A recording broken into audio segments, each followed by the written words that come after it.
to a dramatic reading of this week's deals for fiction books. Deals from the industry of publishing books. Let's just get right to it, shall we?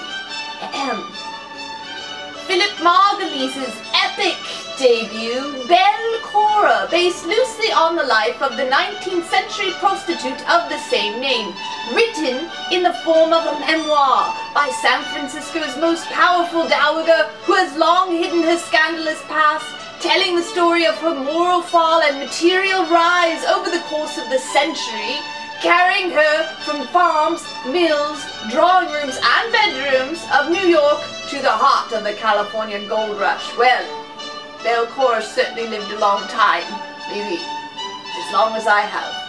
Neuropsychologist Kylie Ladd's After the Fall, which follows the origin of a fallout of an unexpected affair as told through the eyes of two young, seemingly perfect married couples.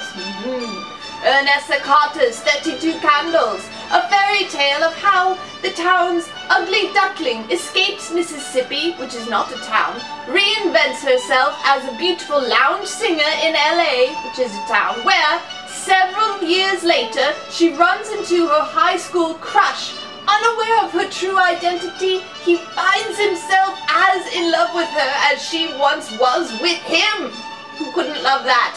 Authors of Shooter and Kill Zone, Jack Coughlin and Donald Davis's fourth book in the New York Times best-selling sniper novel series, in which hero Gunnery Sergeant Kyle Swanson is imprisoned and made to look like the perpetrator of a civilian massacre in Pakistan and must escape, find the engineers of his capture, and recover his honor.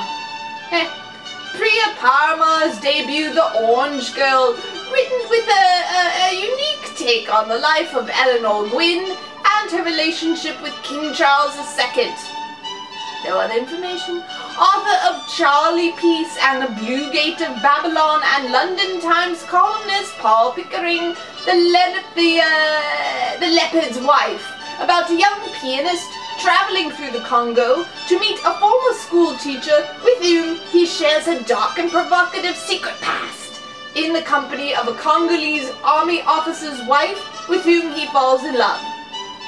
Bit confusing, that one. Author of the New York Times bestseller Obedience, Will Lavender's Dominance, in which a renowned literature professor and convicted murderer teaches a controversial night class from his prison cell, and years later aids a former student in her desperate attempt to solve the next generation of murders as the students from the infamous night class are picked off one by one.